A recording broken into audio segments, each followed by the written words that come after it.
السلام عليكم ورحمة الله وبركاته. وصلنا للمباراة النهائية في كأس أفريقيا. كوت ديفوار منظم البطولة مع قبلة الحياة ضد نيجيريا السوبر إيجلز، النسور القوية المميزة. يا له من نهائي، يا له من نهائي. زي ما أنا قلت لكم في أول تحليلاتي، واحنا عاملين تقريبا 62 حلقة عن البطولة دي وحللنا ماتشات كتير. قلت لكم ايه؟ بلد افريقي اسود من غرب افريقيا هياخد البطولة. ليه؟ انا شفت ماتشات الدور الاول وباينة تماما ان الرطوبة والجمهور وستايل اللعب المرة دي مش بتوع لعيبة حريفة زي صلاح او رياض محرز. المرة دي بطولة عن يعني لو لا نقينا كده منشدت ليها وافتتاحية بطولة الجهد والجري والاستامينا واللياقة البدنية، وكمان اللي سبحان الله الاجوان اللي بتيجي في الوقت الضايع دي في اخر 10 12 14 دقيقة، اجوان مؤثرة جدا وبتقلب نتيجة المباراة.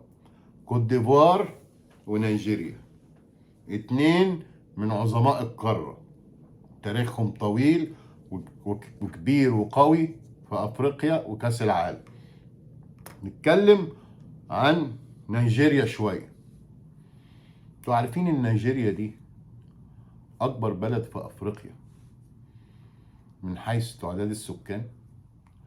عندهم 223 مليون نسمة، بلد كبيرة وشاسعة جدا، وعندهم بترول كتير، وبلد مش فقيرة، يعني ما شاء الله عليه. نيجيريا كرويا عملت عمايل. اولا هي فازت 3 مرات ببطولة كأس أفريقيا، سنة 80 و94 و2013. هقف شوية عن بطولة 94 وسنة 94 بالذات. ده كان الجيل الذهبي للسوبر إيجلز. رشيد ياكيني، إيمانويل أميونيكي بتاع الزمالك، أوكوشا، أموكاشي، لعيبة كانوا لعيبة ملهمش حل، حريفة حريفة، يعني قوة هجومية، شوط واجوان وترقيص واللي انت عايزه. في 94 خدوا كاس افريقيا، و94 وصلوا كاس العالم في امريكا وعملوا عمايل، عملوا عمايل مع رشيد ياكيني واموكاشي وايمان. وصلوا كانوا اول مجموعتهم ووصلوا الدور ال 16 ولعبوا ايطاليا وروبرتو باجيو. وروبرتو باجيو في ساعتها كان في عزه، الولد الايطالي ده ابو بوني تيل ده، فاكرينه؟ وايمانويل ايمانويكي في الماتش ده جاب جون، والاخر 5 دقايق نيجيريا غلبة ايطاليا. وبعدين راح دخل روبرتو باجيو بقى جاب جون واتنين، والمهم ايطاليا فازت 2-1. انما نيجيريا كانت فعلا سوبر ايجلز وعملت ماتش رائع وماتشات رائعة. ده كان الجيل الذهبي لنيجيريا. بعد كده في 96 نيجيريا عملت انجاز رهيب. ايه الانجاز اللي عملته؟ راحت لعبت في اولمبياد اتلانتا في امريكا وخدت الميدالية الذهبية في كرة القدم مع كانو واللعيبة الحريفة دي من البرازيل والارجنتين. غلبت البرازيل والارجنتين. فمن 94 ل 96 وبعد كده نيجيريا كان فريق ملوش حل. نيجيريا اتأهلت لكأس العالم 6 مرات. وبقى في حاجة بقى مش هتصدقوها، من ال6 مرات وقعوا 5 مرات مع الأرجنتين، واتغلبوا ال5 مرات من الأرجنتين في دوري المجموعات. يعني اتأهلوا 6 مرات ولعبوا الأرجنتين 5 مرات واتغلبوا 5 مرات من الأرجنتين. ماتشات مش جامدة، يعني فرق 1 فرق 2، مش كتير. يعني تاريخ نيجيريا في كرة القدم، كأس العالم وفي أفريقيا رهيب رهيب رهيب. نخش بقى على كوت ديفوار. كوت ديفوار ماشية بمبدأ يا بركة دعاء الوالدين يا ابني، لما الكرة تحب تديك بتديك. المغرب اللي وصلتها للدور الإقصائي وطلعت من أحسن 4 توالي. بعد كده بقى لعبت وربنا كرمها والجمهور، ويا رب ويا رب يا أخويا، على رأي مدربهم بيقول لك احنا رجعنا من الموت وصحينا تاني، استغفر الله العظيم يعني. وادانا والمغرب ادتنا قبلة الحياة. فهم ماسكين في الايه، في الفرصة دي بايديهم واسنانهم. يعني ايه بايديهم واسنانهم؟ ماتشهم مع نيجيريا في النهائي هيبقى رهيب.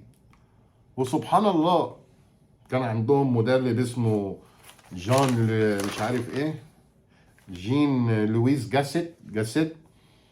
ده كوتش كوت ديفوار، كان بياخد 106 ألف يورو، زي عمنا اللي هنا فيتوريا كان بياخد 200 ألف يورو. المهم بعد أول ماتشين وكانوا هيخرجوا مشوه المدرب الفرنساوي ده، وجابوا إيه مدرب المساعد بتاعه اسمه إيميرس فاو أو فايه، إيميرس فايه، عنده 40 سنة.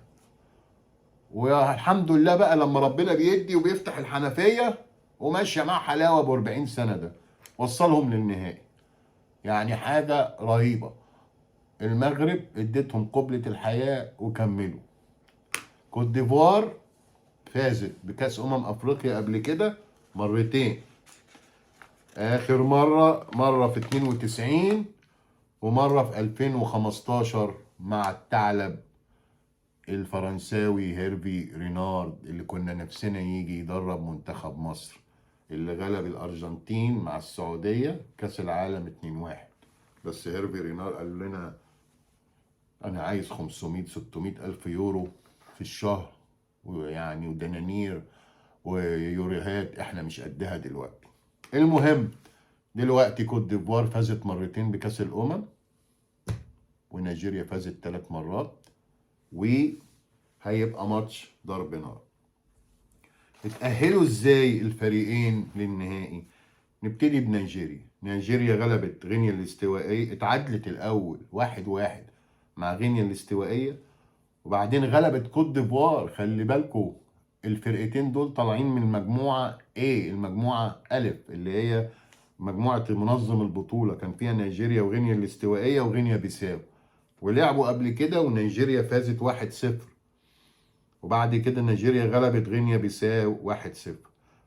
يعني اتقابلوا في البطولة دي قبل كده، مش معناته ان نيجيريا غلبت كوت ديفوار في اول ماتش انها تغلبها تاني. ده ماتش النهائي ده بقى ايه، هيبقى الجمهور في الاستاد وبره الاستاد. لاعيبة كوت ديفوار يعني وادائهم مش اللي هو حريفة وقوي قوي، بس بيلعبوا بالروح زي منتخب الاردن كده. عندهم كام واحد كده، واحد اسمه فوفانا ومش عارف ايه، كويسين. نيجيريا طبعا متسلحة بخبرتها، متسلحة بأوسين بين ده ولا أوسي مين وسايمون ولاعيبة برضو أقوياء. يعني الفريقين يعني، والماتش الاتنين بيمتازوا بالقوة، بالاستامينا، باللياقة البدنية، باللعب الآخر دقيقة. مش تكنيك عالي قوي واستراتيجيات عالية، فاست بريك جامد، بس فريقين تقال بدنيا. الحمد لله اللي احنا ما كملناش عشان كنا هنتقطع. المهم البطولة العجيبة الغريبة دي شكلها كده هتروح لكوت ديفوار ولا نيجيريا. نيجيريا بيدربها هوزيه بيسيرو، اللي كان بيدرب هنا في مصر، معروف البرتغالي، مدرب محنك معاه كتيبة جامدة. نيجيريا بيدربها إميرسي فايدا اللي هو 40 سنة، بس معاهم بقى الجمهور وكده. انا شايف ان ماتش ممكن يخلص تعادل، وضربات الجزاء بقى، ضربات الجزاء هي اللي هتخلصنا من الورطة دي. بطولة مجنونة جدا جدا، احداثها غريبة، سبحان الله، شفنا فيها العجائب، حلوة جدا قوية. انا نسيت اقول لكم ان كمان كوت ديفوار اتأهلت بعد ما يعني اتأهلت ببركة دعاء الوالدين. كانت اتغلبت من نيجيريا 1-0، اتغلبت من غينيا الاستوائية 4-0، وما غلبتش الا غينيا بيساو اول ماتش 2-0، وجابت 3 نقط وربنا كرمها وصلت للنهائي. بعد كده لعبت السنغال وده كان اقوى ماتش ليهم وفازوا بضربات الجزاء، وبعدين لعبوا مالي غلبوا 2-1، وبعد كده غلبوا الكونغو 1-0. انما نيجيريا بعد دوري المجموعات غلبوا الكاميرون 2-0 وغلبوا انجولا 1-0، وعملوا ماتش قوي جدا مع جنوب افريقيا وتعادلوا 1-1. وكان التحكيم المصري امين عمر فيه اللي كان مميز جدا، ولعبوا ضربات جزاء بس رونين ويليامز بتاع جنوب افريقيا ما كانش موفق ونيجيريا عدت. ماتش ضرب نار، ملحمة كروية يوم الحد، هنستناها ونشوفها، وطبعا هنحللها معاكم ان شاء الله يوم الحد. اعزائي المشاهدين انا طولت عليكم، بس ده تحليل ما قبل مباراة النهائي ومباراة مميزة. عندنا جوائز حلوة كتيرة قوي في القناة، وبنحاول نقدم لكم كل ما هو جديد ومميز. تابعونا، اشتركوا، لو عجبكم التحليل اعملوا فولو، ودايما نشوفكم على خير. وشكرا جزيلا لحسن المتابعة، وكل سنة وانتم طيبين أعزائي المشاهدين. مع السلامة، نشوفكم بعد الماتش إن شاء الله. باي باي. ميرسي.